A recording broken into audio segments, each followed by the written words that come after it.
All right, I have that it's 7 o'clock on my computer. We're going to call this meeting order, and we will stand and say the Pledge of Allegiance. I pledge allegiance to the flag of the United States of America and to the republic for which it stands, one nation, under God, indivisible, with liberty and justice for all. Thank you, everyone. Just a reminder, if you are wanting to speak during public comment time, there's a little legal pad on the podium that you'll need to sign in when it comes time to that. All right, first item on the agenda, approval of March minutes and April claim docket. I don't know if we can do this. I just down sitting here. I'll make a motion to approve the March minutes and the April claim. Okay, you got a first motion? I'll second. Got a second motion? All in favor signify by saying aye. Aye. All opposed? Motion carries. All right. Before we jump into old business, I would like to skip forward and let Troop 1111 talk about a blessing box that they have proposed that they want to place someplace on the grounds here at the town hall. So that's what you're seeing on the screen. So, Emily, would you like to? You have to come up there, though. Come up to the podium. It's all right. We had found this blessing box on Amazon, and then after kind of reviewing it, we thought maybe it was maybe a little poorly made and we could do something a little better, so we have a different plan now. Okay. We found it on Delete that. littlefreepantry.com. It had a but I mean it's the general idea, but this is made out of plywood and has a shingled roof and just a little better quality and lasts a little longer than. All right, just so everybody remembers, Troop 1111 planted our really nice flowers along the side of the town hall a couple years ago now, and they are looking great. They continue to grow and bloom every year. So, but Emily contacted me a couple months ago and just said, "Hey, we had this idea. Could we put a blessing box somewhere on the grounds of the town hall?" And so, any questions from? What will be in the blessing box? Hopefully non-perishable food items, and we were thinking of engraving a sign that would ask for non-perishables only. Yeah, they did have an problem with one that they put up by the food pantry that people kept putting perishable food in, and that's why they got rid of it. But maybe we can keep a better eye on it if it's here on the grounds and make sure that it's only gets the non-perishable. Our goal for like the first year or so was to get each girl a Kroger gift card, and it would be every girl would take a turn every couple of weeks to stock it with the grocery items. And they're using their cookie money to do this. Very nice. You guys wanna Other come? people could be free to contribute, add items as long as they're non-perishable to the blessing box. But so, anybody have any other questions for the Girl Scout troop, or? Do you need any help with financing it or anything? No, this is all funded by their cookie money. Okay. Every year they have to pick a service project, and this was what they wanted to do this year.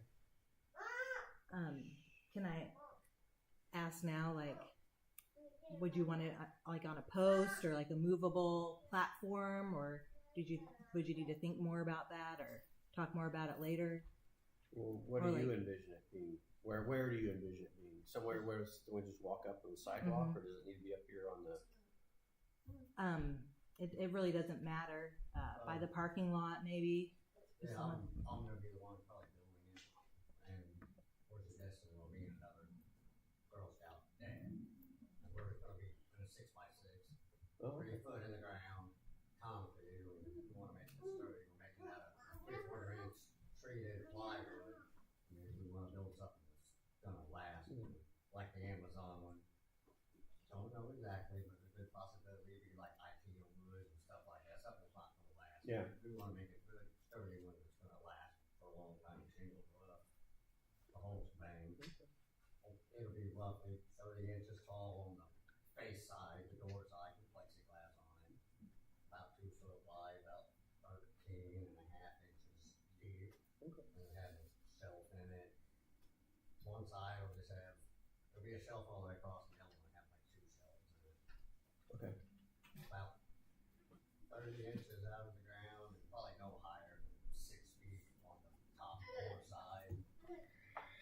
So Pete's sitting right over here. He's our town manager, so you probably work with him on exact placement. We do have a couple of drains that run out of the side of the building, and yeah. So just want to make sure that you guys coordinate before you dig any post holes Yeah. on that kind of stuff. So, how deep you say it's gonna be, 15 inches, something like that? Yeah, about 13 and a half. It almost, would you want it facing 39, so it's more Sure. visible? Yeah. It almost set on that Car. and see what it looks like when it's set up there. If it is, we can move it somewhere else. That Could would it be go kind of to the a- other side of the ramp? Pardon? You know how the ramp goes down? Could it go right there beside the ramp? It'd be close, it Well, could they be in could, between yeah. the sidewalk and the, Yeah, I and guess they, the- yeah, they'd have to walk up our sidewalk to get to it, yeah. But that would also put it in view of our cameras. So if we had any problems Yeah. right at the end of that section of the ramp, as it make much more sense. If you guys just decide where you wanna put it, you locate it for me, and probably, if you have locates done, it would be smart not to, or it would be smart to have locates done before we do it. I don't wanna hit that with a town hall by any means. 'Cause I will be using a gas auger to operate. Okay. All right. More power. I don't wanna take your internet down or anything like that. Okay. All right. Any other questions for Troop 1111? Can I ask one more question? You may. Paint color on it. Would you want it to match the building, or could we go colorful? Or 'Cause we were gonna leave it up to the girls to paint. yeah, I think that sounds like a great idea to me. Leave it up to the girls. You guys pick any color and they put want. some kind of a Troop Scout 1111 or yeah. I mean that's Okay. All right. absolutely Sounds fine with good. me. Everybody. All right. Any objections to this blessing box being placed on the town hall property? Okay. Great. Thank you. Well, thank you so much. Appreciate you coming out tonight to talk to us and for thinking of us for your project. All right, next item on the agenda. So, Pete, we're going to talk about lights in both parking lots.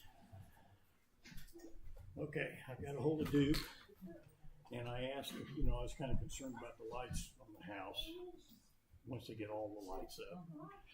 They can put shields on the rear and the front, but not the sides. So she said to take care of maybe, like on the east side here, they can turn the light more on the pole to get some of that light off of that house over there. But the only problem is with those shields, they charge $2 a month on top of, which don't make sense to me. I thought we could just pay for the Once shield. you put the shield on, you Yeah. think the It's not cost a would be one-time charge. No. It's like, No, it's a Reoccurring monthly, every- it's a monthly charge. you're renting the shields. all right. Yeah. So, are we renting other stuff or just the shoe? I mean, no, are we paying we rent pay, for the pole and the light and all no, that no, kind of stuff? we're paying a monthly fee for the light itself, which I forget what it was only like $10 or $12 a month. Yeah. Something like that. But then when you add on the shield, and that adds another, and I'm assuming each shield is $2 a month on top of that. Would they be if we Googled what the shield looks like? We buy our own shield Well, yeah, and then glue it on there. I suppose we got Or they- a bucket truck. We can figure something out. I just wonder if would that be like a violation of our contract with Duke? Oh, you put your own shield on Well, this. let's not say that on YouTube, and then we'll know the difference. Oh, sorry. I'll delete that part. But they'll put the poles up if we want to put two more lights up to sort of light up the entire parking lot. And all I got to do is give her the okay, and then I think with your guys' agreement, we'll forget about the shields. I mean, that's ridiculous. I think. I mean, Until everybody comes around and starts complaining, and then we'll put the shields up. well, yeah. Nobody said nothing. Or we find other barriers to light pollution. I mean, you can plant some dogwood trees or some, nice trees like we've already looked at planting trees at the park anyway. So plant something that would provide a barrier between all that light flooding those houses, and we just put it between them. Tell them hang in there till they grow up. I mean, you can buy trees at different stages of. Or we could buy in some blackout curtains. Yeah. For everybody. There you go. Blackout curtains for everyone. All right. So, what would we like to do with the lights? Anybody got? We go forward with the other two lights and just forget about the shields for now. We can add the shields at any time, right? Yeah. Okay. Let's just go with the lights and then add the shields later if we finally need them. Yeah. Possibly we can do our own shields. Yeah, that's fine. Okay. All right. So we have a consensus on lights with no shields. Okay. Next. Electrical upgrade. Bright Blue has got the plans from GRW, the engineering company that already had this wrote up for us to upgrade the sewer plant, and he hasn't had time to get back with me on that because it's going to be, he said it's going to be a very extensive project to replace all the electrical boxes and everything. So Okay. Yeah. I have a name of a company you can also check with. Okay. We talked about it before. Yeah. I'll get that for you. They were going to be happy to come out and look at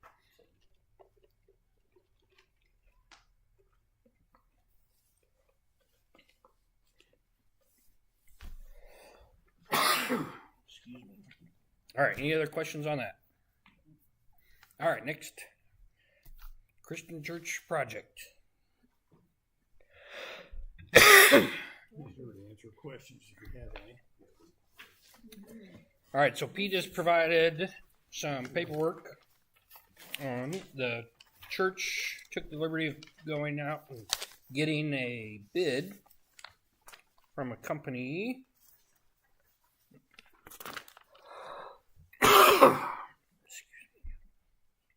Fleece Excavating.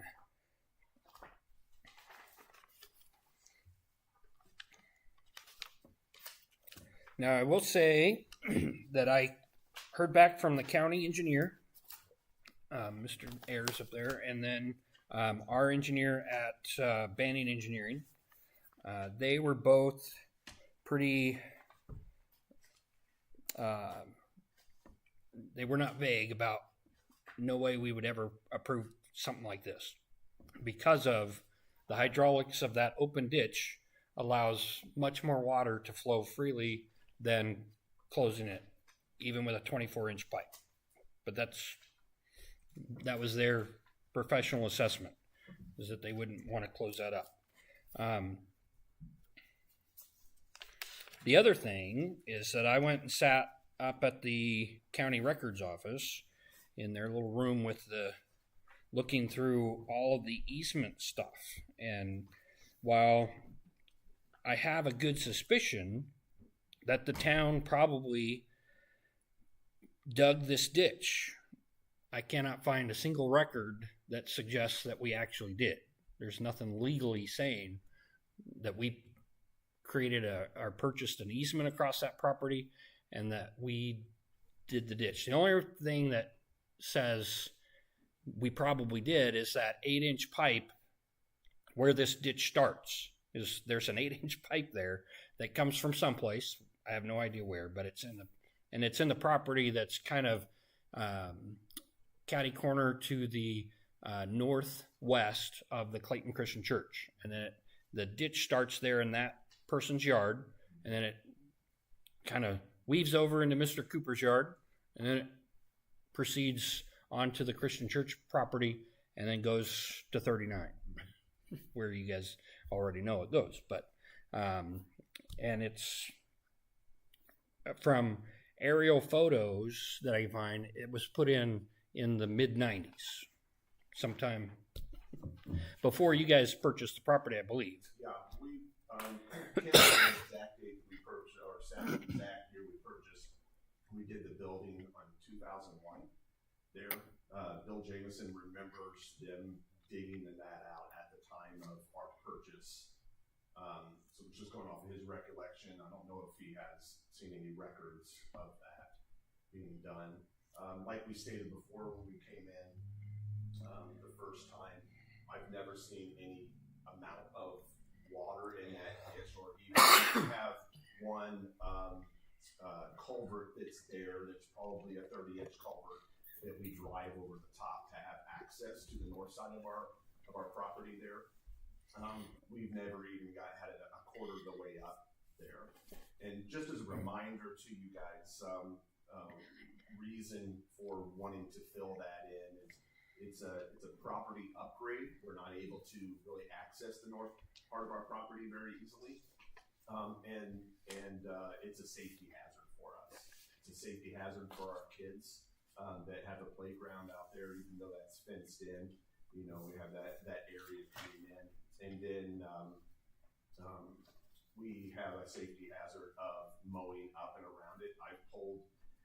I personally have pulled 3 ZTR mowers out of the ditch, and thankfully no one's gotten injured when they've gone down, you know, even getting close to that going down. We've paid a couple of times for a tree company to come in and clear out all the saplings that grow up in there, and then also our mow crew. We have a couple of guys that are designated for ditch removal and our ditch maintenance, and that gets hazardous as well. So again, property improvement. From my understanding, with the property we own there, that we can. I don't know that we can. From my understanding, we didn't have to seek approval on that.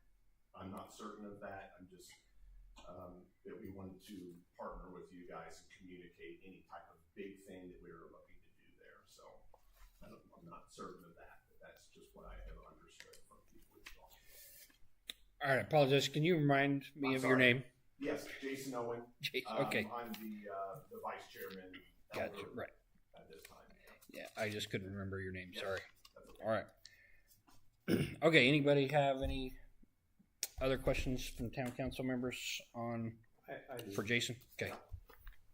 So just to refresh my memory, you went down to the county and found that Doug, you found that we have no easement there. Right. Nothing was recorded with the county recorder. Okay. Was the ditch in place prior to the construction of the church in 2000? Just prior, from my understanding, yes. Okay. They dug it out at that point in time, prior to it. Okay. So it wasn't like a natural ditch, even just a natural ditch that flowed through there. I don't know the answer to that question at that time. Okay.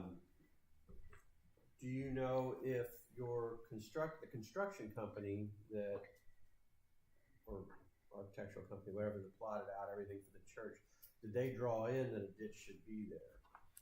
It wasn't drawn in that I know of that it was supposed to be there.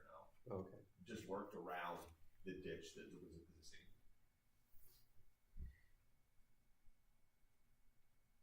I'm curious whether the town dug the ditch as a request when they were deciding to build, that the town went ahead and put the ditch in as a request.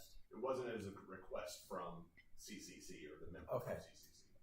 No. Why would we put a ditch in and just? Well, you say that the ditch was there before you bought the property. I'm not certain if it was before we bought it or just after we. I think it was before, but just before the time of our purchase of that. So, could it have been the previous landowner that dug the ditch? It could have been, but I'm just going off of the recollection that I've heard, and they had said that it was the town or the county at that point that had dug it out.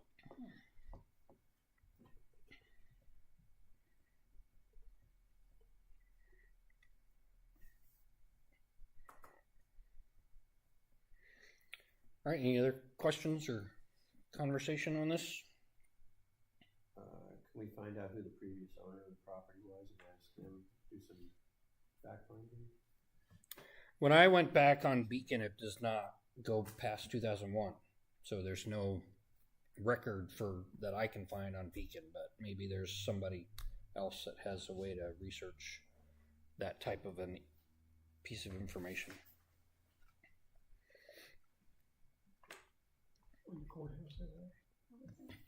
Frank Barnes didn't own it? It sounds That's familiar. who I'm thinking. I think Frank Barnes owned it. Oh, okay. But I'm not Well, sure. there you go. I've been here a long time. I think Frank Barnes owned it. I mean, that makes sense. He owned the house that Otis lives in was also his, Mhm. so that's right in that same area. I'm pretty sure he did own all that. He owned the land that Scott's house is on, right? Yeah, And he might have dug that ditch himself. yeah. Let's see what we can find. I'm sorry, what's the gentleman's name? Jason? Jason. Jason Owen. I can write it down. So is the church asking us to cover the cost of We're not. No, Not. we're covering the cost. have you seen this estimate? May I take a look at it? Sure. Of the estimate of the excavation? From police excavating, yeah. Yes, I'm the one that's met with Coley. Oh, you did, okay. Yeah, Coley Mendenhall, yes. Okay. Yeah, it's, 76,000 and, some change there. I don't Right. remember exactly Right. off the top of my head. So- But yes, we're covering the cost. We're not asking anything from the town. So our main concern then is whether or not we take the advice from Banning not to cover it because of the volume that Banning feels like at some point there may be some kind of a once in a century or once in a couple decade storms that might cause a problem, and let them cover it. Well, Is that kinda where we're at? technically from my thought process anyway, a legal standpoint, if the town doesn't own an easement there, if the town doesn't have any skin in the game, so to speak, it's really not for us to say. I mean, you guys came and asked. I checked with some engineers. They recommended against. However, do we really have the authority to tell you don't do this? I don't think we do. And I don't know that it was actually an ask as much as we were just trying to, keep good relations with the town and let you know, it's a fairly big project, what we were looking to do in that area and to see if there was any, red flags from you guys. Yeah, the only red flag, like I said, was the other red flag that John Ayers, the county engineer, said is that the water from the yard in general that flows freely into that ditch currently. If you put a pipe and fill it in, how's that water going to get into the ditch? So you have to make sure that you put, That's all graded, that's all graded in, and you can see in the bottom of that estimate there the gradation and being able to have any type of flow or runoff there. Yeah, so there's an opening in the pipe at intervals. So that's 750 Yeah, feet. Just to make sure we're dotting our I's and crossing our T's. So if the volume fills the 24-inch pipe, the volume comes in and fills it, are you going to add in like some overflow valves or ports that if it happens to fill that up, that it will bubble up and come up onto the land as a safety valve, basically? I'm certain that we could. Because upstream it's going to affect, because when that pipe gets full, the volume, the flow, then upstream from wherever it starts may bubble up, and that may be a potential problem for the landowner upstream from you guys. Right. So I would, I'm not trying to tell you what to do or anything, but I think that would be a good plan, is just to add a couple of those, and that way if the volume does max out, that it can come up a little bit. And it may be like once in every 30 years that happens.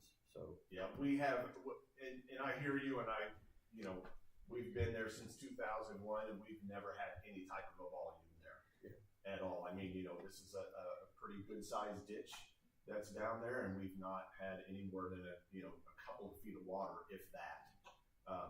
Not even a couple of feet, just a 6 inches or 8 inches of water through there. So Pete and I did talk to a couple of your neighbors there along 39 that are right close to your property, and they remember times when water was up to like about a 8 or 10 inch level on the bottom base of their house. So over in that area, and I don't know what time frame that was. I mean, maybe that was that 100-year flood thing that we had or whatever. I know in 2008 on Beacon, there's a specific mention on with their photo evidence that they have that progresses.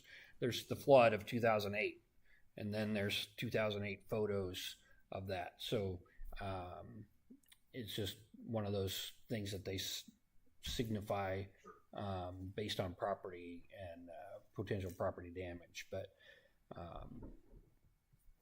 so that's something to just kind of consider. Again, I think if you work with the right engineer, you could probably have an engineer who says, yeah, here's the safety mechanisms we're going to put in place to make sure that nothing disastrous happens because we've put this pipe in the ground and then covered it up.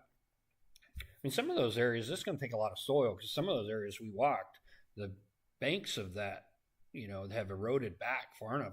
It's a good, 15, 20 feet. Yeah, it's always been like that. I don't think that that's as much of erosion on some of that, but yes, it is wide through there. Yeah, and it comes up pretty close to what used to be our old sanctuary. I mean, we have, probably.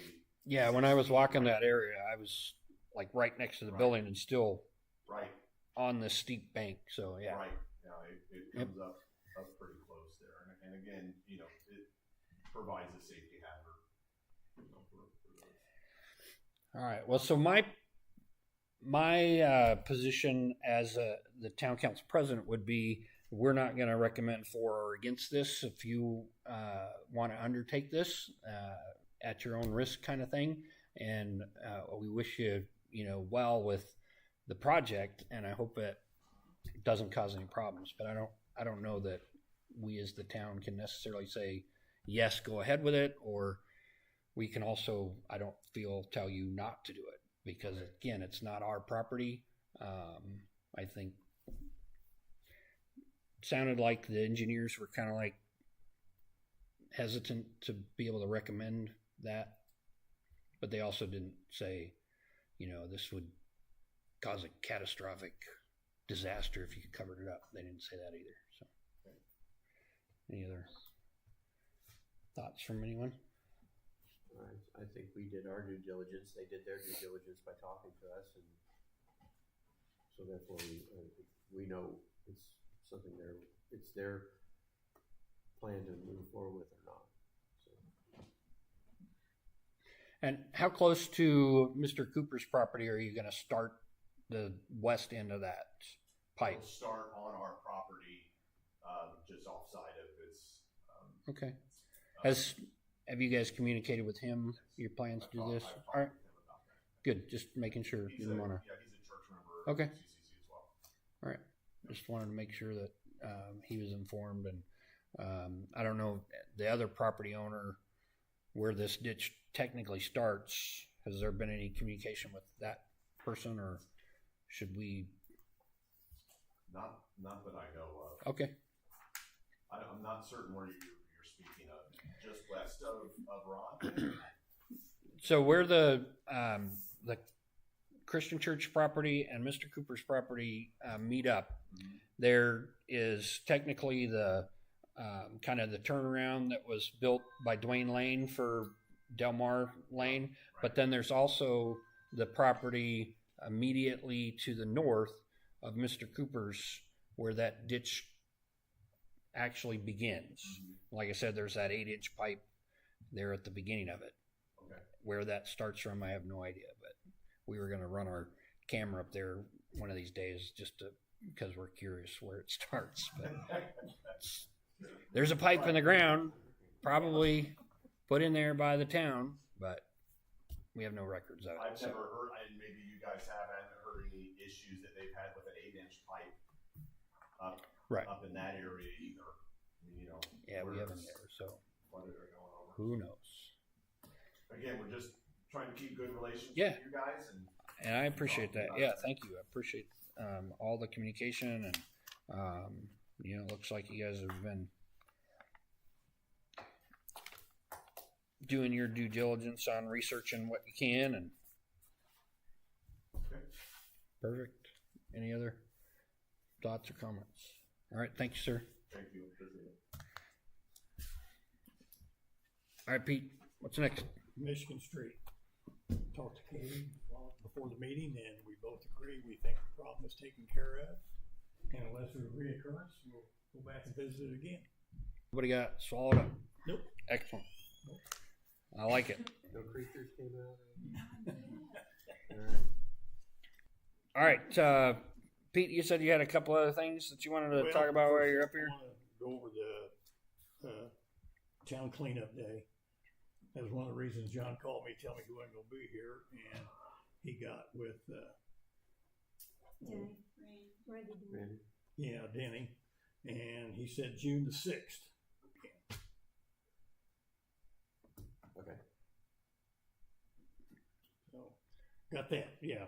Now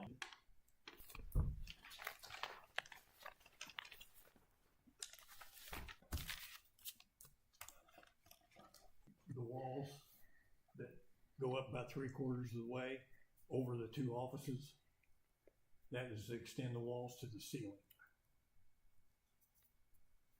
And the reason for the difference in cost, if they go with drywall, they got to cover everything on account of the dust, and then you got to paint it. This other one down here at the bottom, the 4650, is if he goes up and panels it. And we talked about that earlier today. If we could find paneling similar to that on the walls here, instead of like paneling you've seen back in the 60s with the black lines and everything, we think it wouldn't look too bad. Okay.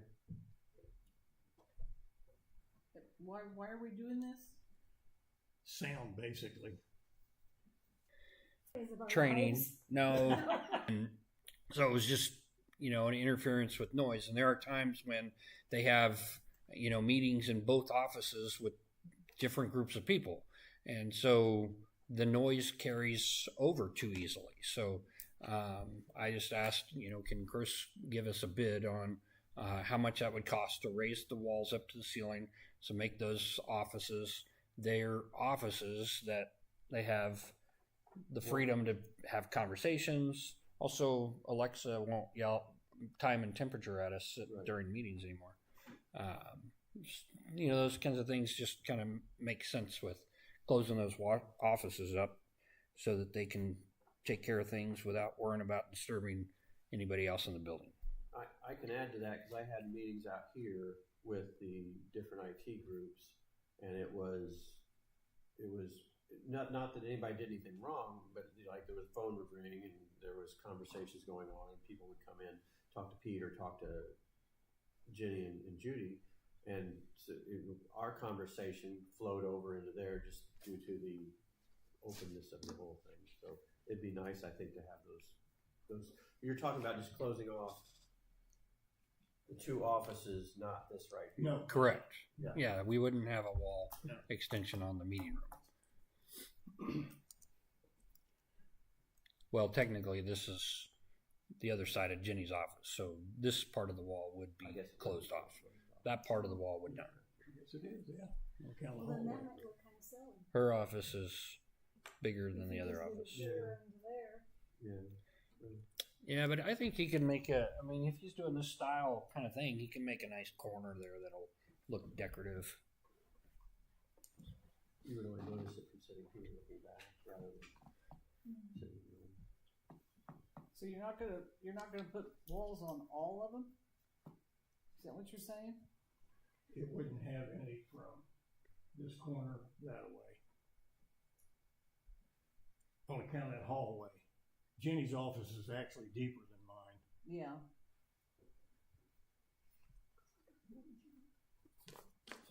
So the walls would extend around Pete's office, and they would extend around Jenny's office, which with one wall, this wall right here, the west wall would be. But I still think that looks stupid. Sorry.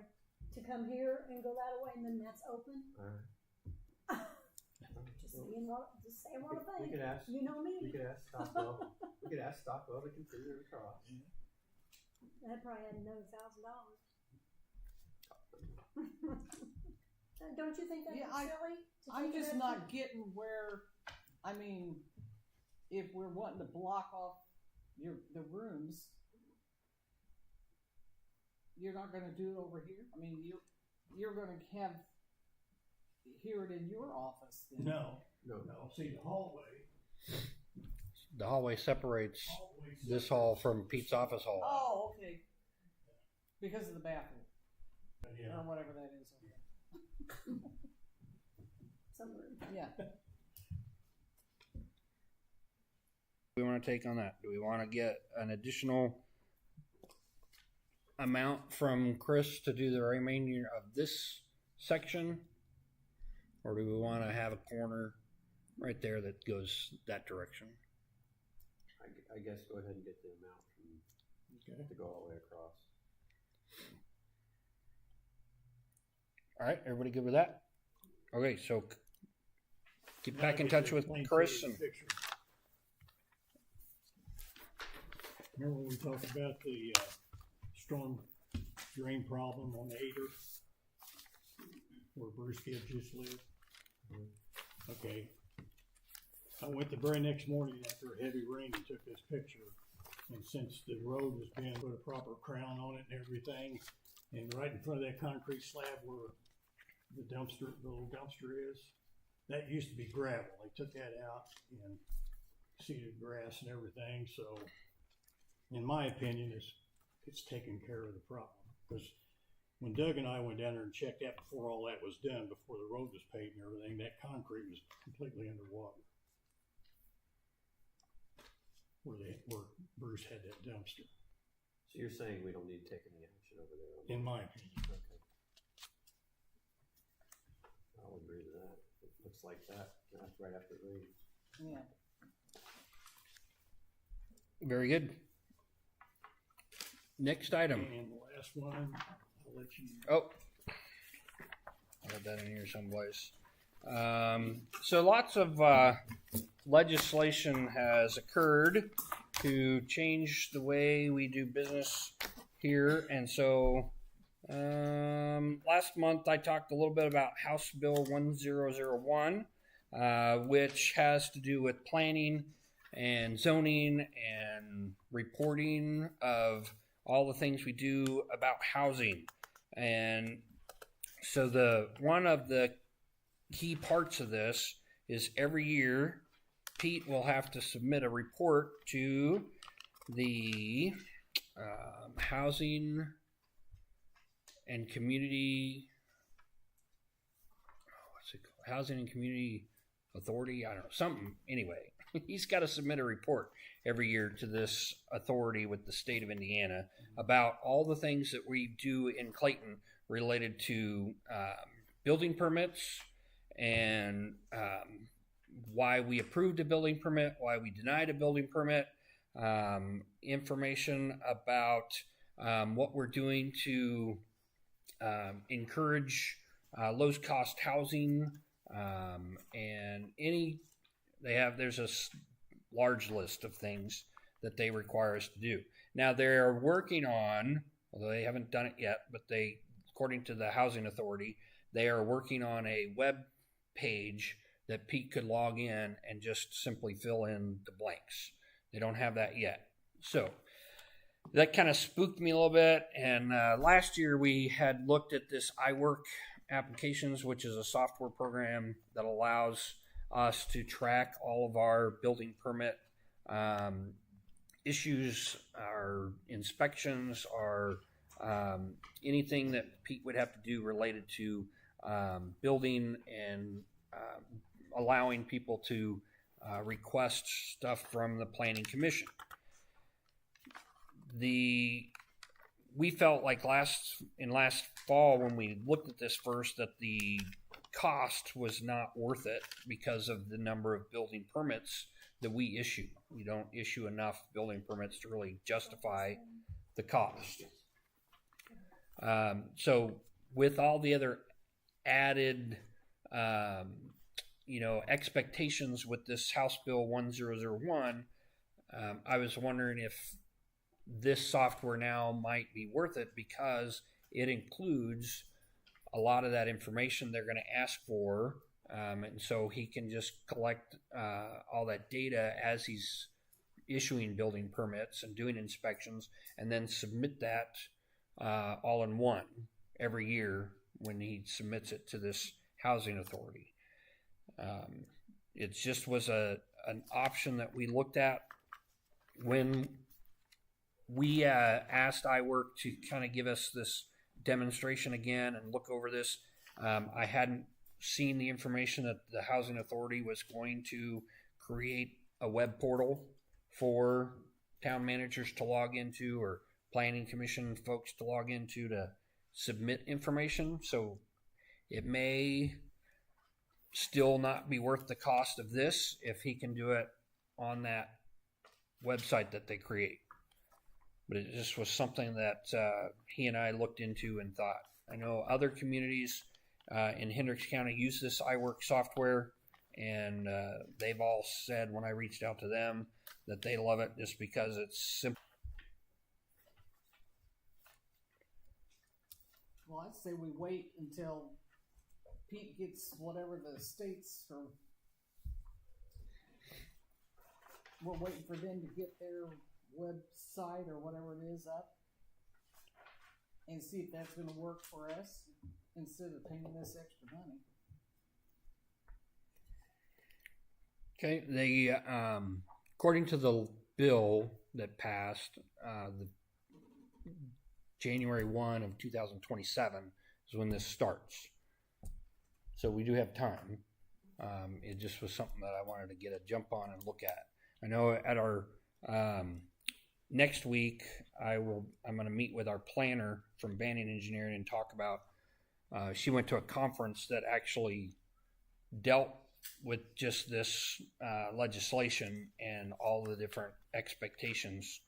So we're going to go over that and how our planning commission and our BZA can work on complying with all those rules as well. So with the state, what the state's developing as far as a web portal, is that just a reporting mechanism for Pete to put in information so it reports to the state, or is that going to provide any kind of local tracking for us to track our permits and see what the status of them and what's going on with them? Or is it just merely a way for Pete to report up to the state? Yeah, from what I read, it's just a way to comply with the state's law on reporting to the housing authority. So we would submit the information that they're asking for. So this software is going to basically give us a front end to a database, basically, of where things are, what's going on, what permits we've gotten, and then I'm going to guess it has some kind of export feature that would send it up to the state, to that portal. So you don't have to. Yeah, he didn't, when he demonstrated this to us, he didn't describe it as that. He just said you can print a report. And so it wasn't, to me, that makes sense to have it electronically uploaded, but they did not. Right. We don't want Pete to have to type in everything, but you may have to do whatever they say you have to do. So that's a big aspect of this, is if they would be able to alleviate Pete from duplicating his efforts. So I want to wait and see what the state's going to roll out, but I think if the state doesn't roll it out, it's just a portal where Pete has to report what we're doing, that this is probably a good idea to go with at that time and find out just exactly what they're going to provide to us for that portal, or is it a portal just for them to track permits. I hope that makes sense. I have a question. Yes, ma'am. Can you go back like 5 years and see how many permits have been done to see if it's worth it? Because we got 2 building permits right here, right, on by the park, 2 houses. Yes. They do a lot of fence. I don't know. I think it's a lot of money to spend if we don't do anything more than fence permits and electrical permits. Yeah, I mean, this software would do any kind of permit we want. No, I'm saying, what kind of permits would- do we do?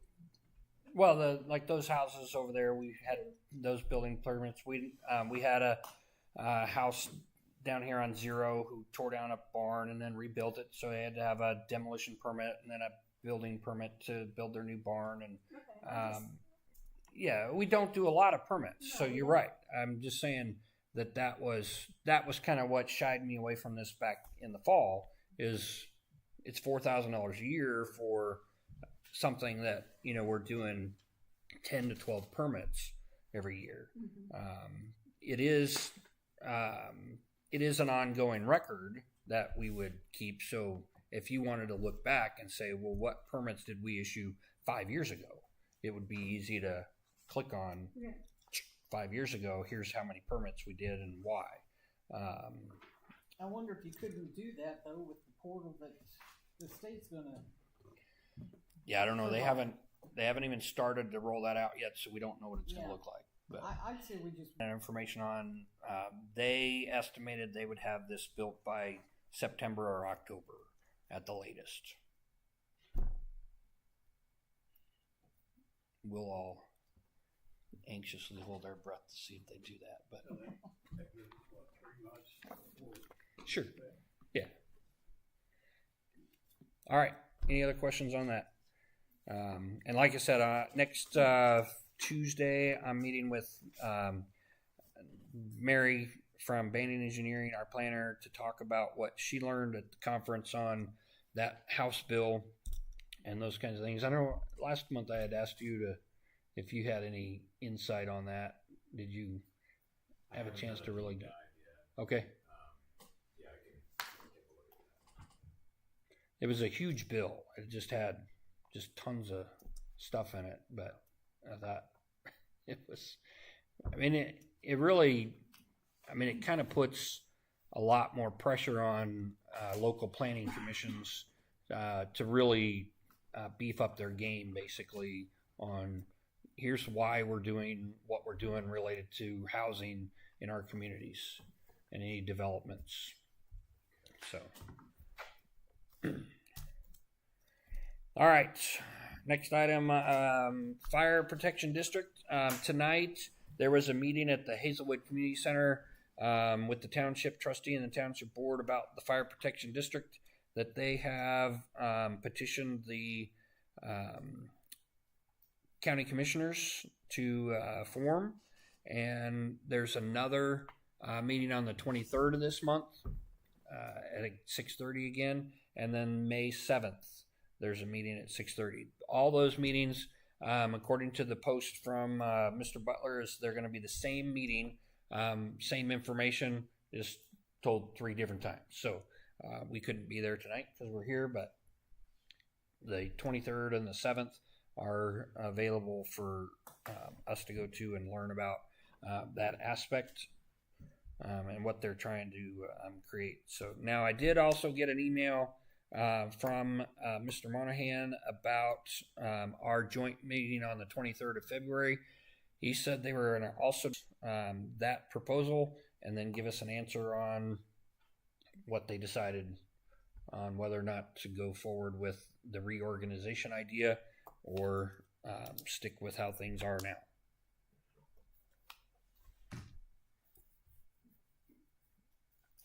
So they're going to get back to you this month on that. That's what he said. Yes, he said their meeting was going to be on the 9th, and that they would talk about the proposal that we made, and then he would get back to me. But that was, like I said, right. They met earlier today. They started their meeting at 6:30 and said they were going to talk about fire protection district information as well. So, depending on time frame, I guess.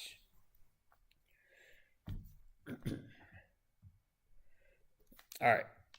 Moving on, we've already talked about Troop 1111 and their blessing box. Very nice. Sidewalk ordinance. So last month, I had asked Chief Remender about the sidewalk ordinance situation. And then when I was kind of researching this, I looked up some different information, things that other communities do. They didn't just stick to sidewalks in their ordinances. They just had any obstructions of alleys, sidewalks, or rights of way. So that's what kind of I put together.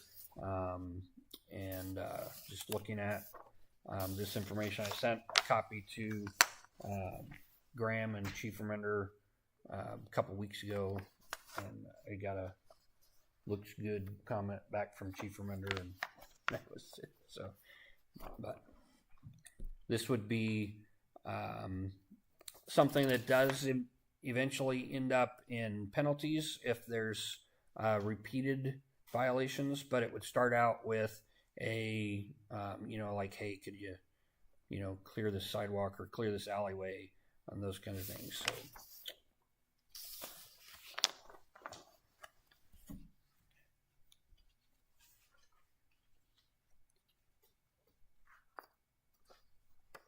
You need a motion? if you're ready to make a motion, I will take one. We'll make a motion to accept ordinance. All right, I got a first motion.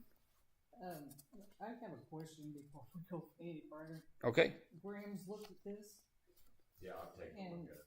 and it's all okay, you I think- think, or? I think it's good.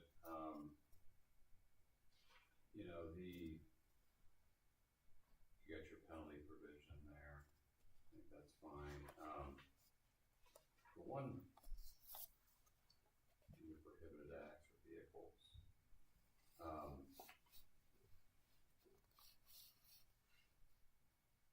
The only thing I was questioning was debris and materials.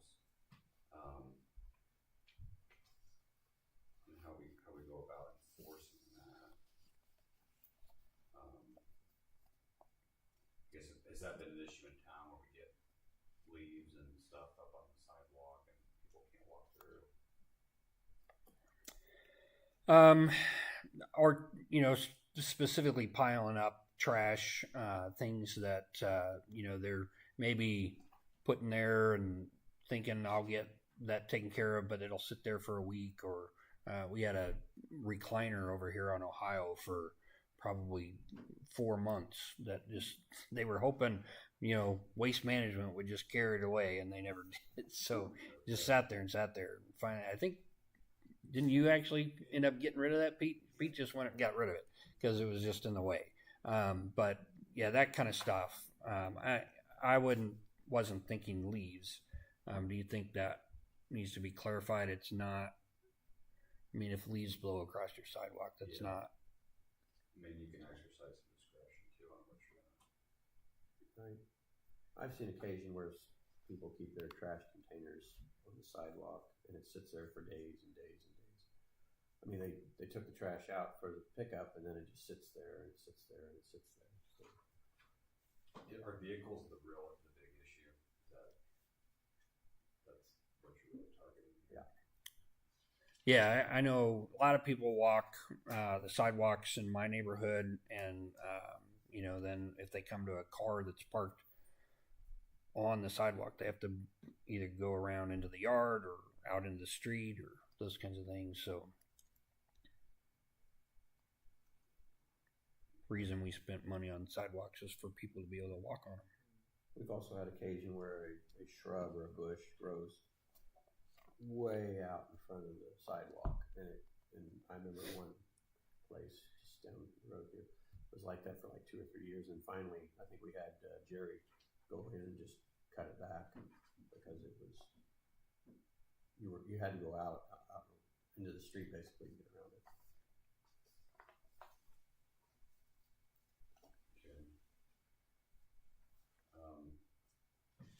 Yeah, I guess with your ordinances, you can, if you want to take action tonight,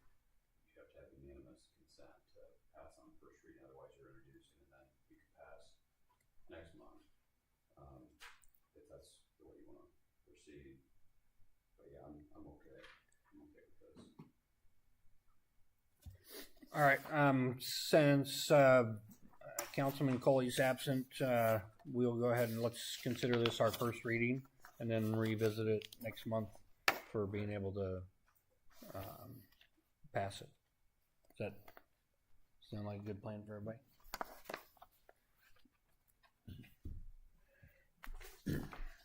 All right. Next thing on here, I had this tax structure for Indiana. I attended the chairman breakfast last month, and Representative Thompson got up and talked. And last year, they passed Senate Bill 1, which now we know is Public Law 68, which kind of sent us into a little tailspin about our budget and what's going to happen with that.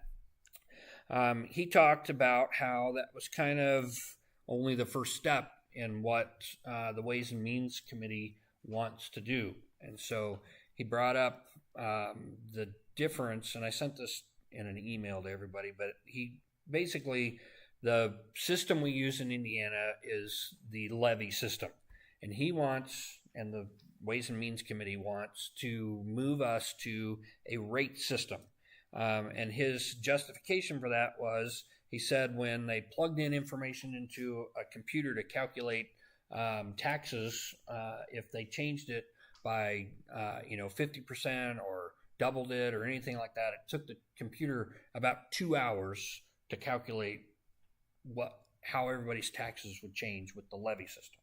He said with the rate system, it would be instantaneous, because you drop the tax by 50%, it drops for everybody. If you raise it by 100%, it raises for everybody. So now with looking that up and researching that on the internet, the all the sources that I found said that the big difference between a levy system and a rate system for a small town like Indiana is that the rate system that he was suggesting we move to would give us more control over our tax rate here in Clayton.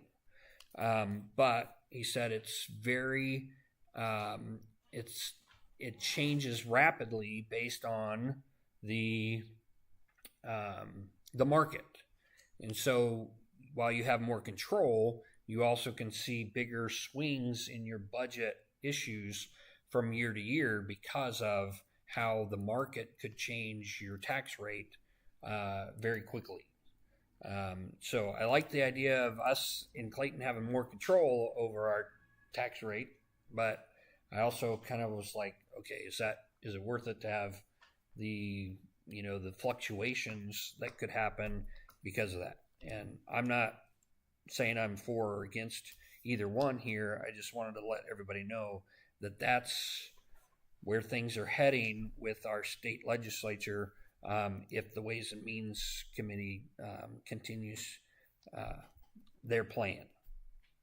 And so it would be a big benefit, I guess, for us as town council members to keep our finger on that pulse, so to speak, of where does this go and what does this mean for us here in Indiana? I mean, we're already going to have some significant changes with our taxes because they're getting rid of our edit fund, they're getting rid of our public safety lit, and those kinds of things. Now, the nice thing is the bill passed this year that gives us an extra year. So instead of 2028 having all that lit go away, they moved it to 2029. So we get a little reprieve there.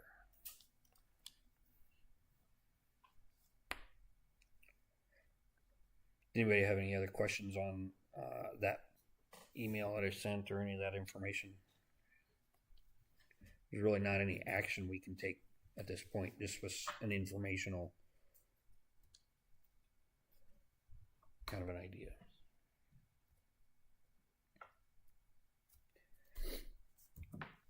All right, next item on here is rainy day fund. So I was hoping we could work on our resolution to move unencumbered or unused funds up to 10% of our budget into our rainy day fund this year. Have we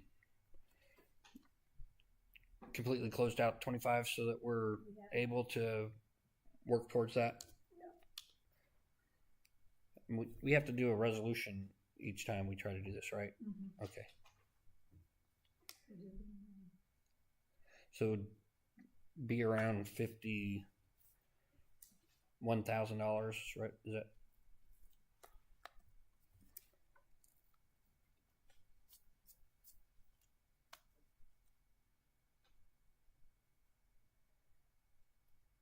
Well, I just have to go back through it and see because Okay. this one doesn't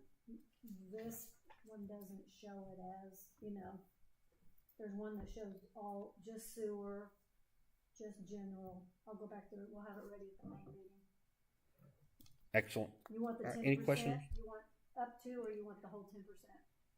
Yeah, the whole 10% would be my Okay.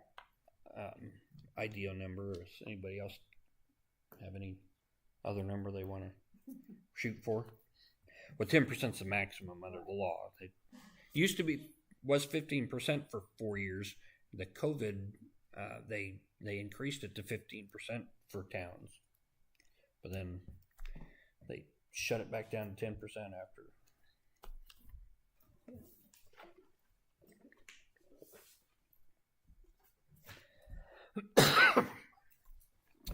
All right. Everybody has some fancy, colorful maps on their desk. I met with the Hendricks County Regional Sewer District. This was based on Commissioner Bob Gentry. Thank you. So Bob Gentry recommended meeting with them to talk about, kind of options that they could offer to Clayton. Now, Pete met with Mike Novak. Mike Novak last week, and we talked about. You remember last year we were worried about the House Bill 1459 that changed some of the reporting issues for what we do with managing our wastewater treatment plant. So that was kind of what motivated us to go with Asbury to kind of figure out how we could bring this up to the next level. That deals with our asset management plan, which we have an asset management plan that GRW put together for us. I admit we have not, we put it on the shelf in a binder, and we haven't done anything with it since then. So, and this bill, or House Bill 1459 from last year, says that we have to follow our asset management plan. And it basically says the Utility Regulatory Commission can come in and ask us, what have you done to comply with your asset management plan? And if they don't like our answer, they can take control over our wastewater treatment plant from us. So we've got to make sure that we're paying attention to that. What have we done with our asset management plan, or what are we doing with it in the future? And frankly, when I kind of opened that back up again in the last couple weeks and looked through it, there's just a lot of information to me that seems outdated, and so it might be time. That was 6 years ago now that GRW did that asset management plan for us, so we might need to check and see if Banning Engineering can help us with updating that. But that's one of the issues that they brought up when we talked about things with the Hendricks County Regional Sewer District when they were here. The other part about this was that a law was passed this year that if we've accepted septage from any private septic tank companies since 2023, that we have to continue accepting that. Now we're allowed to charge, so we have to come up with a fee schedule, and we don't have that currently. So we allow a septic to dump their septage in our wastewater treatment plant, but we don't have a fee schedule, so we need to develop one in order to comply with that law.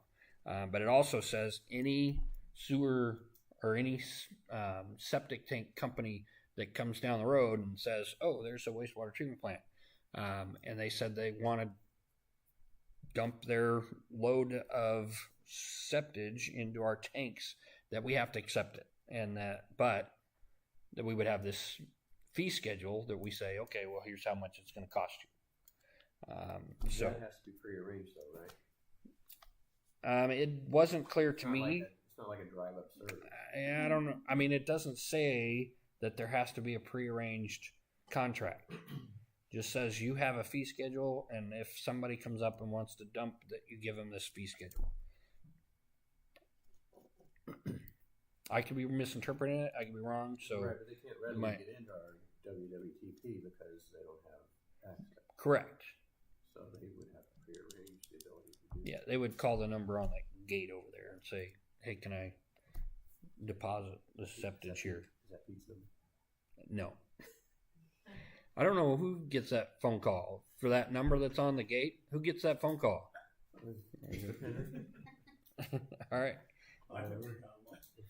Where to find it out? Okay, so anyway, that's kind of a long way around of when we talked with the Hendricks County Regional Sewer District. So this map that they gave us with all the pretty colors on it is basically all the different wastewater treatment plant and sewer districts that are currently in Hendricks County. The HCRD is located over here on the complete eastern edge of Hendricks County, that long, tall, vertical box there.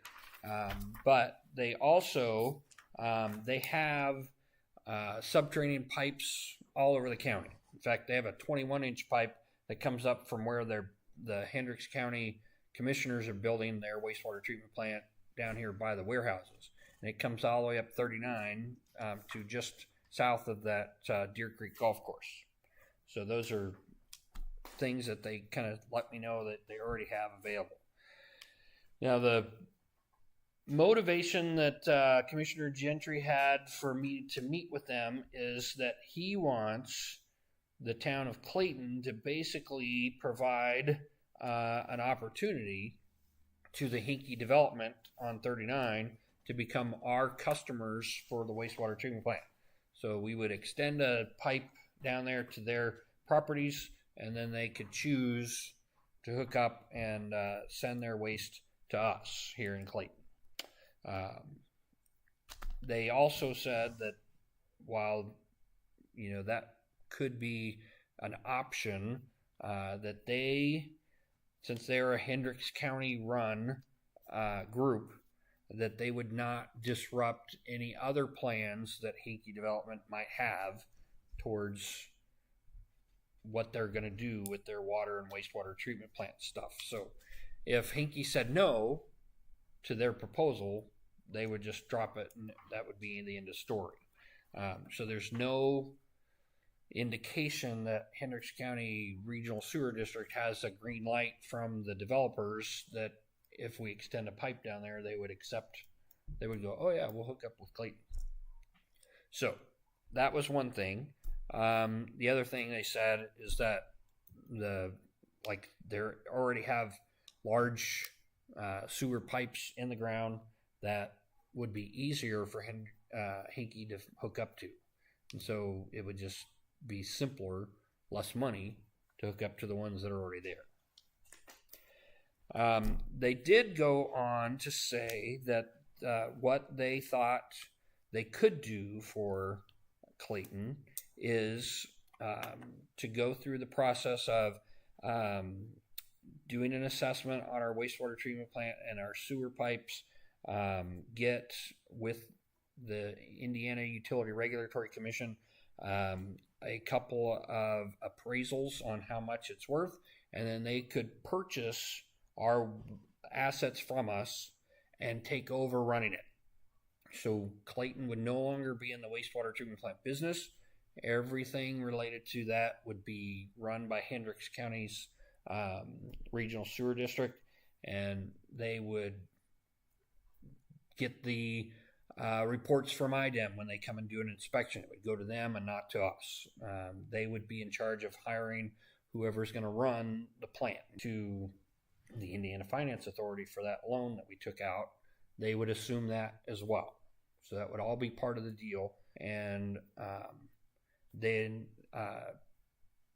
residents and businesses in Clayton who currently send their sewer payment to our office would no longer do that. They would send their payment to Hendricks County Regional Sewer District, and it would just be completely out of our hair. So all these things that we just talked about with the House Bill 1459 and the asset management plan, and those things would just go away. We wouldn't have to deal with that. So now, in talking to them, they talked a little bit more about the force main from the school, and they asked about whether or not that was officially ours or not. And I said it's not currently ours, but the plan was when they get it paid off, they would gift that force main to the town of Clayton. But that would change in this deal. They would then become the recipient of that from there. So another thing that kind of I don't know if anybody else remembers this, when GRW was talking to us about that force main, one of the upsides they said was all these people that pipe goes past could be potential customers. Well, Hendricks County Regional Sewer District said that's not true. A force main works different than regular sewer collection pipes. Nobody can plug into that force main from there to here. And so it's just another reason for me to be upset about, that. So those were some things I learned. Now the other thing I learned is that all 3 county commissioners sit on the board of the Hendricks County Regional Sewer District. So it is county commissioner run. So this was, again, kind of Commissioner Gentry asked me to meet with them to talk about these options. He sits on the board of this group. I've been invited to go to their next board meeting, which is next Tuesday, the 14th, up at the Hendricks County at 10 o'clock. So I'm going to go and see what they have to say up there. But so never a dull moment as the town council president, I guess. Any questions, thoughts, comments from town council members? I know that was long-winded. I apologize.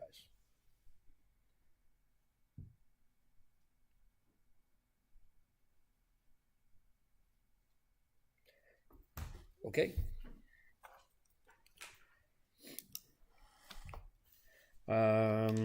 Next item on here, scheduled budget workshops. It's time to start thinking about next year's budget, 2027. When can we get together to discuss that? When did we start last? Late June? No, we started in May. Okay. Because I think we had a meeting before the May meeting, and then we had another one before the June meeting, like at 6. Oh, we had them right before. Yeah, before the regular Okay. meeting. All right. Well, All right, do you want to stick to that format? 6 o'clock on The 14th. May 14th?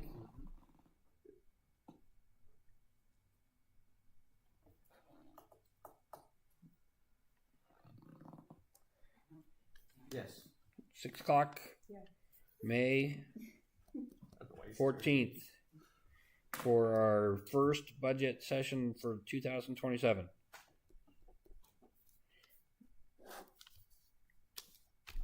Very good. All right. Pete, you've already finished all of your business, or did you have anything else you wanted to talk about? Other than, the only thing I've got, some of the maintenance things we got done. That's it. All right. Are you wanting to share that? Or? I can't. Okay. I'll make it quick. All right. While we was making our rounds on the storm drains, we discovered one at just right down from you, 119 West Kentucky, that had been buried. So we dug it up, and it had been concreted over, took that up, took the grade up, and it was still functional. So we made a steel riser and brought it back up to grade, covered it up, put grass seed down, all that good stuff, got that one going. And then in Gilbert Woods, drainage ditch on the, what would that be, the far north side, northwest corner, there'd been a 12-inch culvert with gravel on both sides. And that one big rain we had a while back washed the gravel out on one side. And that's the second time that's happened. So we took it all out, built a bridge across it. And we don't have, now it's completely open. There's nothing to hold it back. And we got all the potholes patched from Kentucky and Iowa to the library. And that's what we got done this week. And we're going to continue fixing that. And we got all the mowing equipment serviced and got the park opened up, cleaned up, and all the supplies replenished. So that's all I got. Okay. Yeah. Anybody got any questions for Pete? Jerry back? Do what? Is Jerry back? Jerry's back. Okay. All right. Police Department, Brian, I guess you're here to speak for the police officers. I am. They let me come talk sometimes. You guys can stop me, I suppose, which would be fine. No. Pretty standard, typical from what we've been doing the last few months. 145 total worked hours in March. I believe that is, pardon me, right around about our normal hours worked for our team. 9 calls for service and 31 traffic stops. And Officer Wilson and I wrote 2 citations last month. And then 84 business checks, and I've asked the team to do some extra patrols around the apartments. I had asked before the fire that they had, but we've just seen an increase in calls there, and they're just nothing serious per se, just common nuisance calls. And I know we've had issues out of the apartments for a while, and I just bring it up not to pick on the apartments specifically, but rather to let you know that, you know, when we see issues, we're trying to do our best to make sure we proactively enforce them. Outside of, well, I'll pause there. Any questions about our stats or normal business? Okay, outside of that, so we've got a big training date coming up. There's a lot of work that goes into police officers maintaining our training. There's probably no surprise in something that you've heard myself and Chief Reminder report on before. But we're doing the largest push in training for police officers each year is state mandates training. So the state mandates a certain amount of hours that we have to do each year on specific topics, and you need instructors to come in that are certified by the state to teach each one of those courses. So we've got a big training day coming up this Saturday at the Plainfield Christian Church. We're excited about it. We've got 4 or 5 instructors coming and police officers from other agencies. So it's nice to have some interoperability, and everybody from Ajax County is going to get together and go to this training, which is nice. And then we've scheduled the rest of our training that takes specific instructors, things like, we call them psychomotor skills, but firearms, defensive tactics, emergency vehicle operations, things where we need certifications that our department doesn't have currently. So we're in the works of planning some of those. Outside of that, I think the vehicles are in fairly normal service, knock on wood, right now. And I'm assuming music in the park dates have been well shared at this point, but I have them here if you don't have them. June 20th, July 18th, and August 22nd, with the potential to add a 4th in September or October, budget and interest pending at that time. So I believe that's all I had. When you do those training, that's kind of a, you're co-doing that with other departments around the county. It's not something you're hosting. We are hosting it. Oh, okay. Yeah, so our department took on honestly the challenge of It's very typical for smaller reserve-based departments to be training in December to try to get your hours in to meet the standard. And if I can be candid, that's not Chief Remender and I's goal. We want a lot of training, and we want it throughout the year so that we're not checking a box, so to speak, if that's fair. And so one way we want to do this is, we give ourselves a little break usually after the holidays, and when the weather warms up, we try to plan something like this. So this is something that our department is doing, that we've taken the initiative to plan. Captain Richardson's taken the lead, and then myself and Chief Remender and some other folks will come out and train it. We did a similar thing, maybe 2 years ago, and then the another big training initiative we took last year was we held a pre-basic course, which is another heavy lift. It's basically a small police academy, and we did that because we had hired new folks and we had some interest from others in the county. Do other municipalities attend the training? They well? Not typically, but this class, yes. Okay. So I forget who's on the list. It's not a large amount for sure, but we send it to folks that we know in the county, especially other reserve departments that struggle to throw and host and put on something like this. Oh, cool. Yeah, we're excited about it, and it's been nice to partner with Plainfield Christian Church. We partner with CCC on some stuff, and Hazelwood Baptist, and some other folks as well. So, yeah, it's been a nice partnership.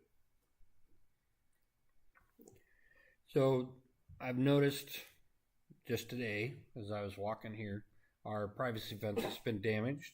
Somebody's punched 3 holes in it, and there's a wire sticking through it, one of the holes. So didn't know if your department had been alerted to that, but Nope. there might be a need for a little investigation on that Yeah. issue. You said you just noticed it today. Mm-hmm. Yeah, as I was walking up, Someone- I was like, "What? Someone has. What happened over there?" So it's We'll take a look and let you know. appreciate it. Yeah. Anybody else have any other questions for Captain Dobner? All right. Thank you, guys. Thank you. All right. It looks like we don't have a fire department representative or our wastewater treatment plant representative here tonight. So we will skip those. And Jenny, you got anything you need to address the group with? Do we need to get John on speakerphone? Yeah. I don't know. Do you have anything? If we don't have questions from John. Leanne, do you have any questions? Don. All right. Graham, do you have anything else that you need to add? All right. Do we have any public comments from anybody that wants to come sign in and talk to the group for the good of the order? Okay. All right. I need a consensus to make sure you sign all your paperwork before you leave. That's been an issue. So we need to make sure we sign everything before we go. Now do I have a consensus to adjourn? All right. Yes.